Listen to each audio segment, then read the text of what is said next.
কিছু কিছু মায়েদের অভ্যাস দেখবেন মুখে মুখে তর্ক করা। স্বামী বাইরে থেকে পরিশ্রম করে বাড়ি আসলে যদিও ভুল করে দুটো কথা বলেই ফেলে, স্বামী ভুল করলেও ভুল।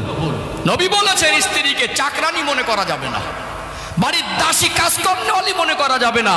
নবী বলেছেন মায়েদের অধিকার বুঝিয়েছে ইসলাম, তুমি যেমন খাবে স্ত্রীকে তেমন খাওয়াবে, তুমি যেমন পড়বে স্ত্রীকে তেমন পড়াবে। আল্লাহর নবী আদর্শ রেখে গেলেন, স্ত্রীদেরকে নিয়ে এক বালিশে ঘুমিয়েছেন, এক পাত্রে খেতে বসেছেন। মায়েদের উচিত স্বামীর মেজাজ বোঝা।